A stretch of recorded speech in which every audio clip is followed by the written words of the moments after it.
Today we fly over Ukmergė.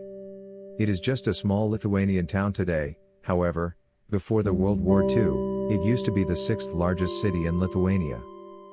Therefore, Ukmergė has something few of the Lithuanian towns could boast, a historic downtown built of brick. Swiftly rebuilt after a tragic fire of 1877, this district remains a great reminder of that single era of belated industrialization, urbanization, and Russian imperial rule over Lithuania. Small by today's standards, the densely built two-floor homes that surround the central square signified that Ukmergė had firmly become a city. They were in a stark contrast to the detached wooden homes typical for the Lithuanian villages and towns of the time. Furthermore, while regular Lithuanian towns only have a single Roman Catholic church, Ukmergė has two. Saints Peter and Paul Church, seen here, is an interesting example of the national Romantic architecture. It is more than 200 years old. Neo-Byzantine Holy Trinity Church was built as a Russian Orthodox church in 1869 on a ground nationalized from Catholic Prettiest monastery. The church was transferred to Catholics in 1919. Like all the Lithuanian cities in that era, Ukmergė was religiously diverse. Here you can see the Great Synagogue of Ukmergė, rebuilt after 1877 fire.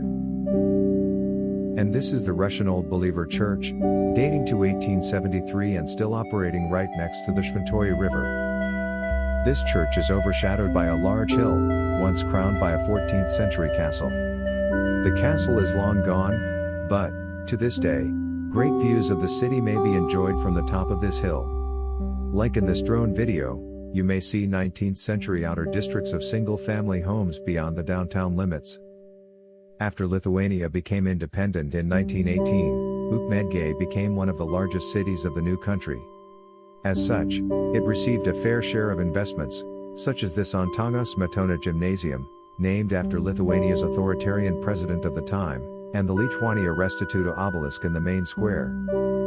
Thanks to its place near the highway, Ukmergė is easy to visit if you go from Vilnius to Panevėžys or Riga.